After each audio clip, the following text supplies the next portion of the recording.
Hello friends, beautiful beings and free spirits. We have a question coming in again that I want to share with you, and I'm going to read a summary and of course not disclose this person's name for confidentiality and privacy. So I'm going to call this woman Suzanne.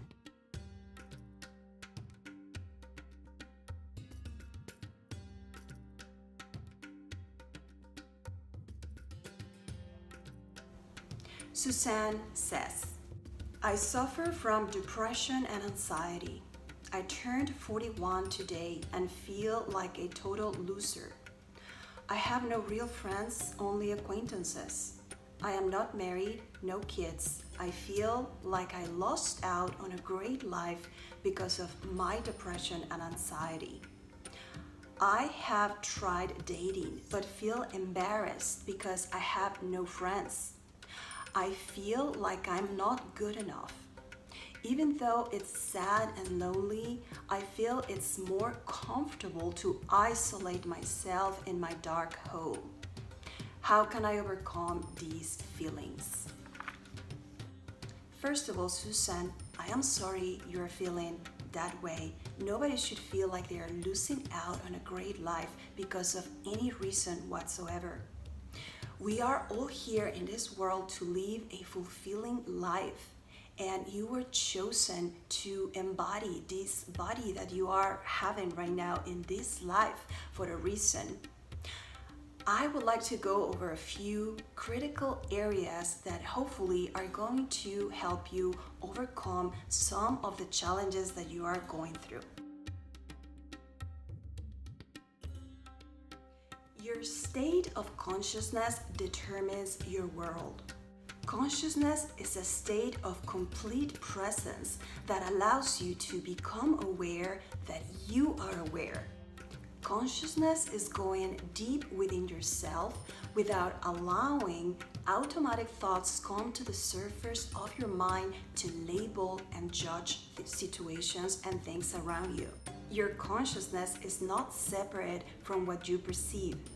In other words, your consciousness influences everything around you, and at the same time, everything around you influences you. Why is this? Because we are not separate from everything and everyone around us. We are all part of universal consciousness, a unity of consciousness that has also been studied and explained by science. Look at it as an ocean of energy where everybody is swimming in this ocean together. And every wave that you make has a ripple effect to everybody and everything around you swimming in this ocean of energy. So how can this be possible? How do we know for sure that we are all interconnected? Well, first of all, I invite you to experience that for yourself. You are up to doing some meditation or even some contemplation, sitting by yourself in isolation or in a beautiful landscape. Think about this concept of everything being interconnected, everybody being swimming in this ocean of energy, and you will see how it is logical and it makes total sense. Several groups of people throughout history in different times in different countries in this world have referred to this interconnectedness that we all have. So how did they know? Because they devoted their lives to inner contemplation, meditation, and communion with nature. So they developed very skillful abilities and talents to determine that everything is connected through observation and through intuition. They knew this by concentrating on the internal world instead of the external world. These groups of people who were in touch with their inner beings, they concentrated on the realms of the self. This is how Hindu philosophies and cultures developed the science of yoga. And this is how Native American indigenous populations throughout the world developed healing practices. These groups found that there is something else than your body and your mind and the external world. And now we can call these findings transcendental consciousness or universal consciousness, or simply consciousness, self-awareness. Author and spiritual teacher Joel Goldsmith spoke about transcendental consciousness as being available to everyone and achievable through spiritual practices. Goldsmith believed that we can all open consciousness to spirit or to your soul, and by doing this we elevate ourselves and connect to our true self, which is our soul inside of us. The goal of these spiritual practices and transcendental consciousness is to de-identify with the body and external things and to connect with your inner world and your soul. Now, take a deep breath and stay with me here, because we are going to venture into a very interesting concept. In recent years, scientists and physicists discover that when a scientist is doing an experiment or a research of matter, they influence the results of the experiment. This is called the observer effect, and it has also been called the measurement problem, because the person who is present conducting the research or the observation influences what happens, what the result is. This is evidence that we influence our world, and we can change the world around us by changing our perspectives and our way of thinking. Spiritual teacher and best-selling author Eckhart Tolle says, "Our observing presence has an effect on what we see because we influence our world through our state of consciousness." In my opinion, human beings have come to a state of evolution where we are now understanding and really believing the power that we have as individuals to affect our world and the results we see in our world. Quantum physicist Dr. Teresa Bouliar says about the observer effect. The observer influences the result. It is as if the quanta is aware of our presence and gives us what we want. Our choice informs the quantum vacuum, which responds intelligently. And we refer to the quantum world as the smallest possible particles of matter that researchers can study. So, how does this apply to Susan's problem? Well, now that we understand that we as human beings have the power to change our world around us, Susan has the power to change her world and the way she feels. Susan can influence her world through her thoughts, feelings, and emotions. So Susan may be asking, well, yeah, maybe I can change my thoughts, feelings, and emotions, but what do I do with my depression and anxiety? Well, in the next few minutes, we are going to see how Susan can change some of her thoughts, feelings, and emotions, which they feed each other in a circle. Here is some food for thought for Susan. How do you perceive the world around you? How do you label things and people as you go through your day? Do you believe that the world is a scary place where nobody can be trusted, or do you have faith in your life purpose and your destiny and you think the world is a good place to be? Do you see the world from a perspective of a powerful woman, a powerful human being, or do you perceive the world from a mental state of little me or a victim? What is the story that you have created about yourself? There are several things here that I want to point out and break down. First, notice Susan's belief system about life in general and about her life. She seems to believe that being 41 and being single with no kids is something negative. And who says that? Who determines that being single is a negative thing?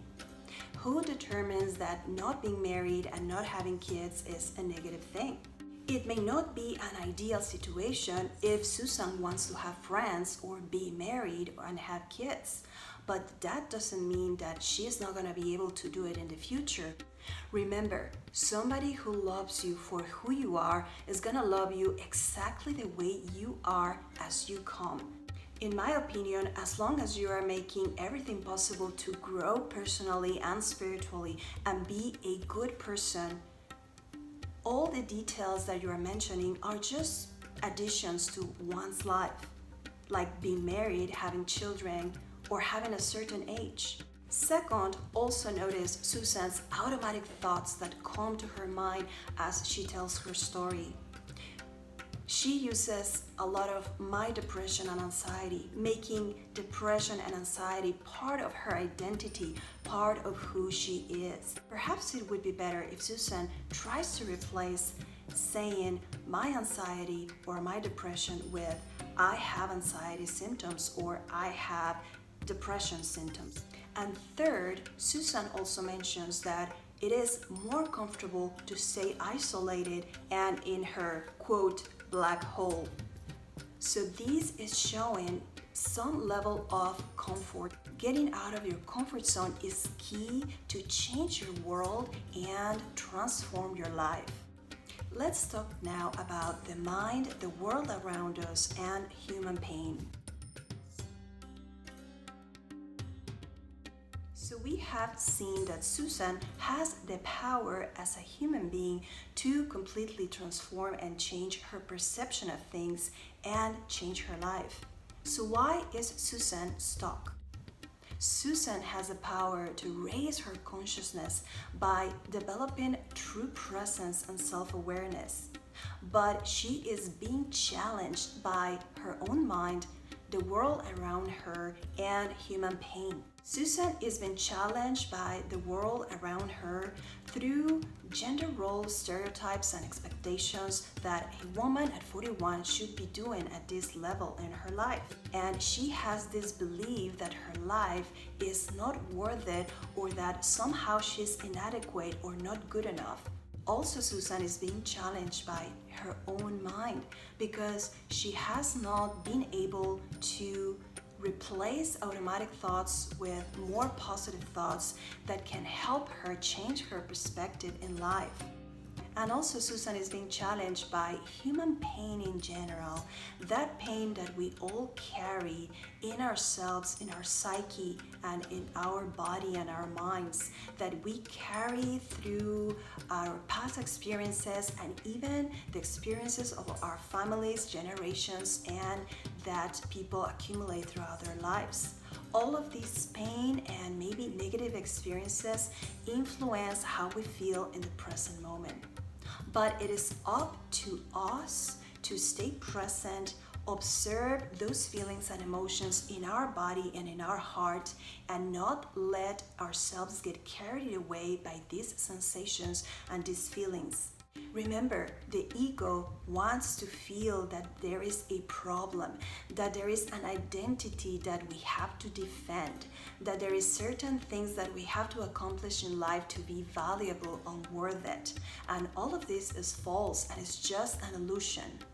Once we understand these, we can liberate ourselves and be free human beings. And instead of clinging to doubt, fear, and negative thoughts and feelings of inadequacy, we can get hold of our true power as human beings. Sometimes our pain is caused by real situations, like maybe a disease, an illness, or something that we inherited. However, there are a lot of teachings around the world that point to ourselves as the cause of a lot of our problems by the way we think and the way we handle our thoughts and emotions. I am going to borrow from Hindu teachings that explain reincarnation and past lives. And the reason I mention this is because there can be a very good and logical explanation in this theory or this idea of having lived past lives in different bodies through our soul.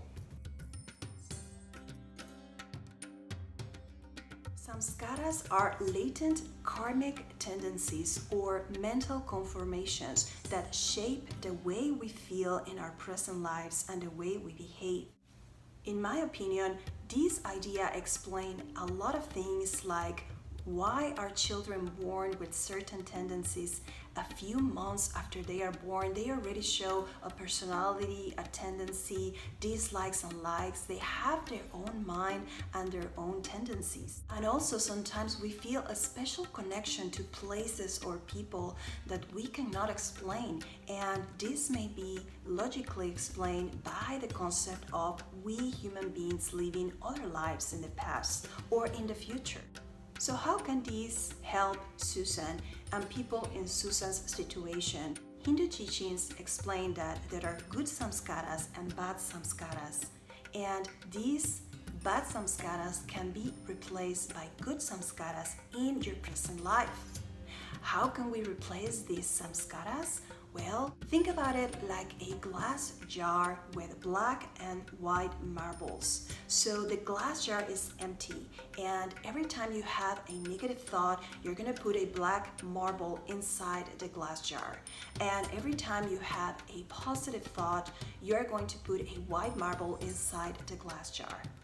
And the goal is to have a glass jar full of white marbles, which are going to change our samskaras. We are going to replace all the bad samskaras with good samskaras, and once the glass jar is full of white, you can reprogram your mind. It's like rebooting a computer, a mental software, and this is going to help you feel much better. Every time you act with love, kindness, and compassion, you clear off your samskaras from other lives. Samskaras are accumulated in the subconscious mind. And if you recall, famous psychologist Sigmund Freud, considered the father of modern psychology, he tried to help his clients by tapping into the subconscious by analyzing their dreams and through hypnosis.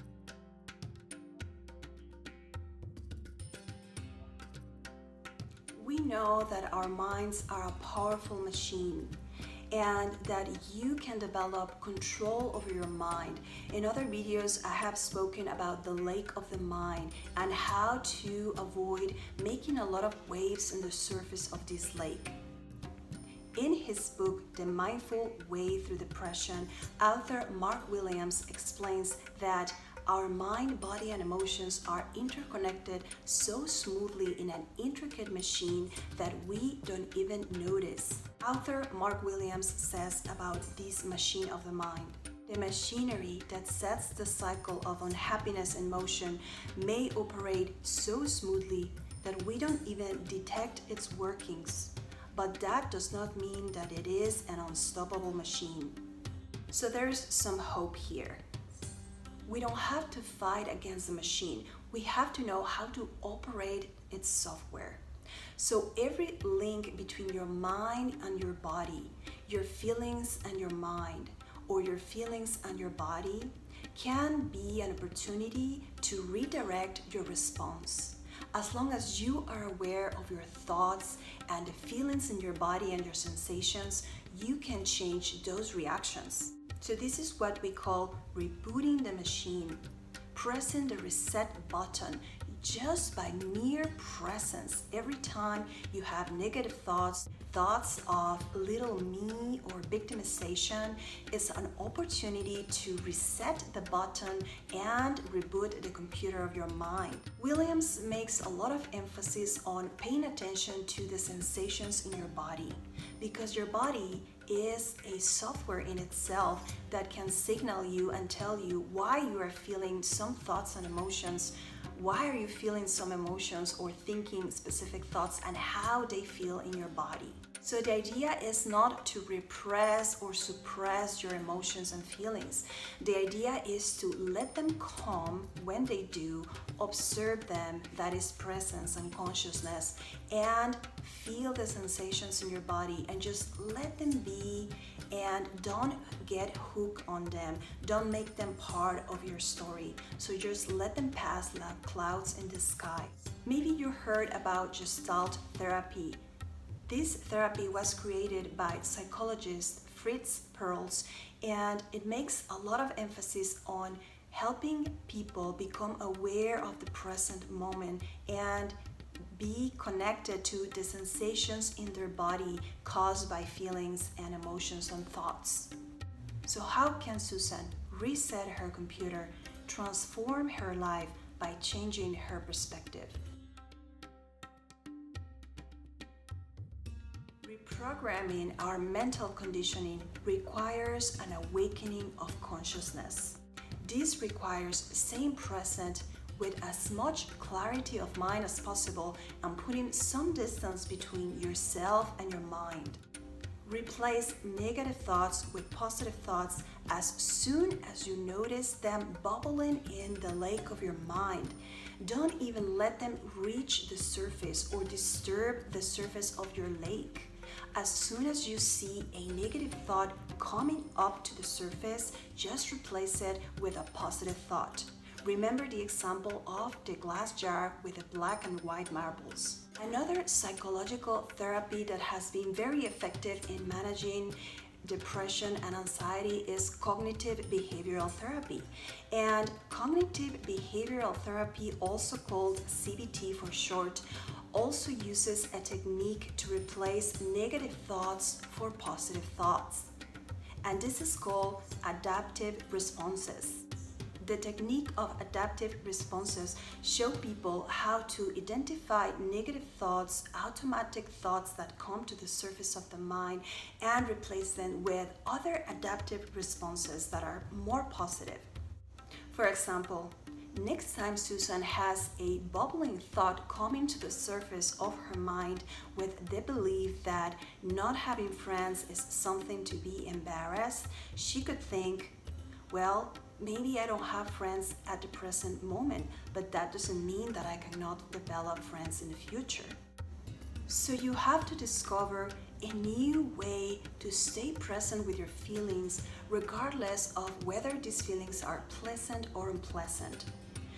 Remember, trying to stay in your comfort zone, like isolating yourself because you have depression or anxiety or have no friends, is in a way a form of staying within your comfort zone to avoid pain. But if you see those challenges as what they are, challenges to help you grow in this life, your perspective changes. Practices like meditation, yoga, or prayer help you become less reactionary and more reflective. And this is crucial to change negative patterns or conditioned mind.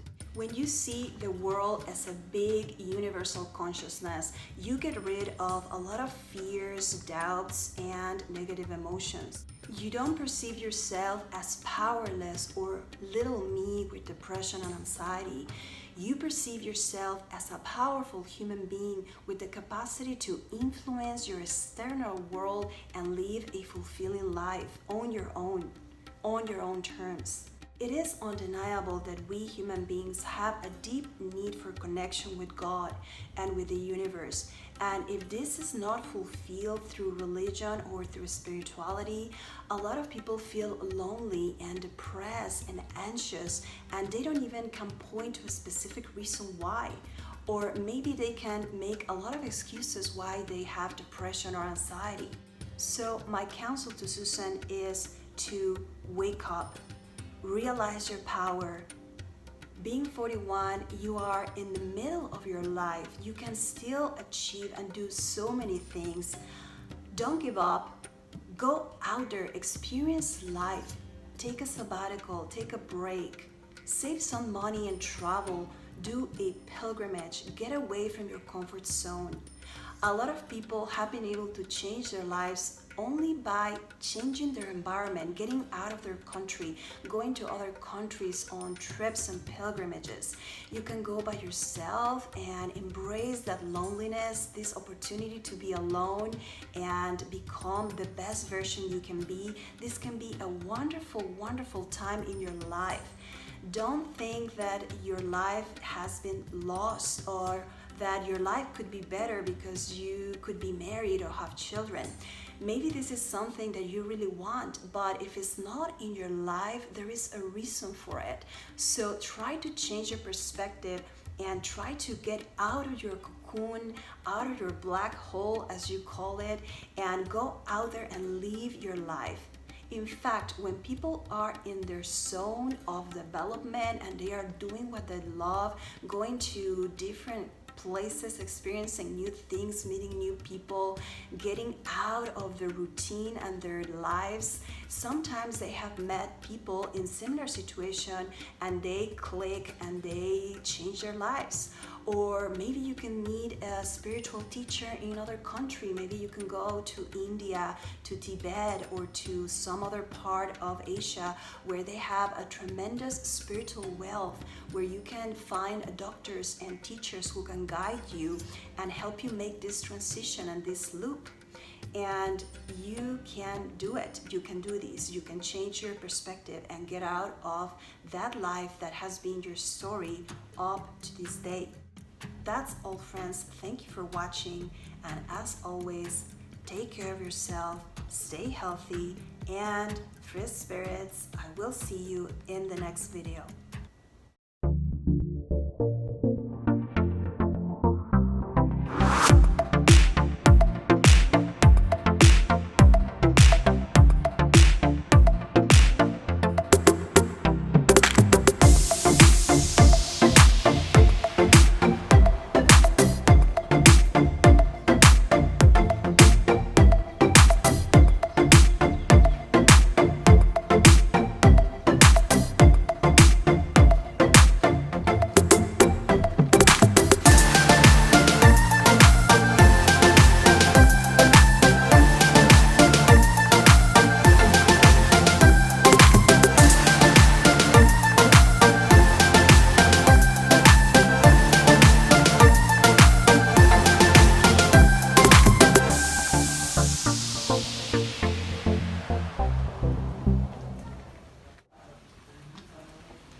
So I came to Purple Valley to see if there was anybody for yoga, but it's closed right now because it's been raining so much in Goa.